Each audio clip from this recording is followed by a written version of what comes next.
السلام علیکم ورحمۃ اللہ وبرکاتہ۔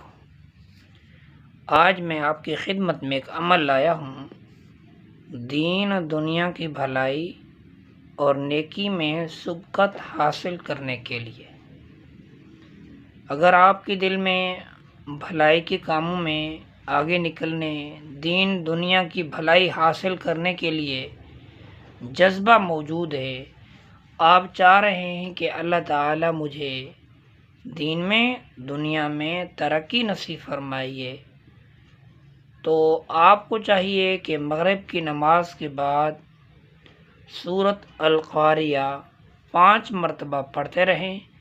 انشاءاللہ ثم انشاءاللہ اللہ تعالیٰ آپ کو دین دنیا کی بھلائی اور نیکی میں سبقت نصیب فرمائیں گے، اور اللہ تعالیٰ آپ کا یہ نیک عمل اپنی بارگاہ الہی میں قبول فرمائیں گے۔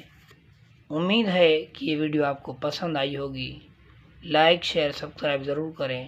میری کوشش یہ ہوتی ہے کہ ویڈیوز کو بجائے ٹائم ضائع کرنے کے بس اصل مقصد کی طرف آتا ہوں، تاکہ جو پڑھنے والا پریشان ہے وہ بجائے چھوٹی موٹی تعریفات کے اندر پڑھے تو بس اصل عمل کی طرف آئے۔ اصل تاثیر تو عمل میں ہوتی ہے، تو اس لیے میں امید کرتا ہوں انشاءاللہ جو بھی عمل کرے گا تو ساری زندگی دعائیں دے گا۔ اپنے بچوں کو نیک بنائیں، خود نیک بنیں، اہل عیال کو نیک بنائیں۔ بس اس سورت کو مغرب کی نماز کے بعد 5 مرتبہ پڑھتے رہیں۔ انشاءاللہ دنیا آخرت کی نعمتیں اپنے آنکھوں سے دیکھیں گے۔ اللہ تعالیٰ عمل کی توفیق نصیب فرمائے۔